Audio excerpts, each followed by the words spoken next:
आज जो सन्माननीय खासदार आणि सन्माननीय आमदार यांनी आजच्या पत्रकार परिषदेमध्ये जी आगपागड केली त्याचं खरं कारण बघता आपल्या लाडक्या मर्जीतील कंत्राटदाराला त्या रस्त्या योजनेचं काम मिळालं नाही, 140 कोटीचं काम मिळालं नाही. केवळ त्यामुळे त्यांनी आज जो तिळपापड केलेला आहे, वारंवार प्रशासकीय यंत्रणेवर दबाव आणून, वारंवार मुख्याधिकारी यांच्यावर दबाव आणून ते काम लाडक्या गुत्तेदाराला म्हणजे संभाजीनगरच्या त्यांच्या एका लाडक्या गुत्तेदाराला देण्यासाठी ते वारंवार दबाव आणत होते.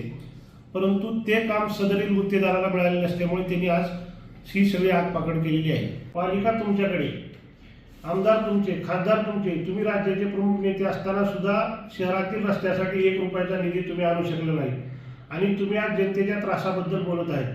वास्तविक तुम्हाला जनतेच्या त्रासाची काळजी नसून तुमच्या लाडक्या कंत्राटदाराला काम न मिळाले याची काळजी तुम्हाला आहे. आता परत SIT लावायची मागणी म्हणजे परत चालू होणाऱ्या रस्त्याला, शहरातल्या कामाला हा खीळ घालण्याचा प्रकार आहे. म्हणजे परत रस्त्याच्या कामाला स्थगिती आणायची हे ह्यांच्या मनात दिसतंय. SIT 100% SIT 140 कोटीच्या कामाची करा, त्याचबरोबर आमची काहीच हरकत नाही.